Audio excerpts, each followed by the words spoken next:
விசிகாவை பாஜக பலமுறை கூட்டணிக்கு அழைத்ததாக வந்துட்டு திருமாவளவன் அவர்கள் பேசியிருக்காங்க. எப்படி பாக்குறீங்க?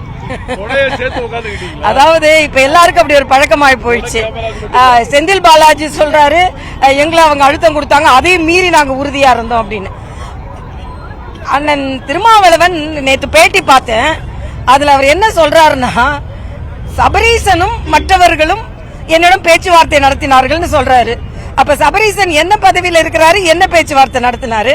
பிரசாந்த் கிஷோர் சொன்னதற்கேற்பதான் எங்களுக்கு இடங்கள் கூட்டணியில் ஒதுக்கப்பட்டது. பீகாரின் பிரசாந்த் கிஷோர் தான் திராவிட முன்னேற்ற கழகத்தின் கூட்டணியின் இடங்களை ஒதுக்கினார் என்று இந்த தொலைக்காட்சியிலே தான் சொல்றாரு.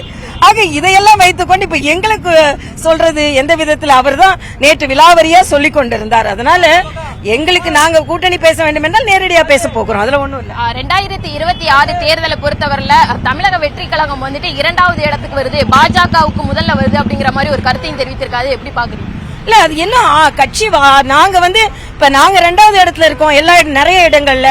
ஆனா நாங்க நிரூபித்து இருக்கிறோம். அதுக்கப்புறம் நிரூபிக்காதவர்களை வைத்து சொல்லிக் கொண்டிருப்பதுல என்ன அர்த்தம் இருக்கு? அந்த அளவுக்கு உருவெடுத்திருக்காங்க அப்படிங்கிற இல்ல உருவெடுக்கட்டும், அப்புறம் பாப்போம். நீங்க ஏன் உருவெடுக்கிறதுக்கு முன்னால நீங்க ஏன் உருவெடுக்கிறீங்கன்னு எனக்கு தெரியல.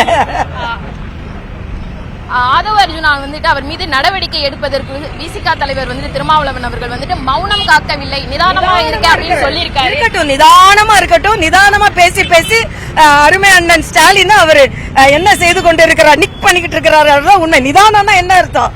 நிதானமா அவங்க டீல் பேசிட்டு இருக்காங்கன்னு அர்த்தம். அவ்வளவுதான்.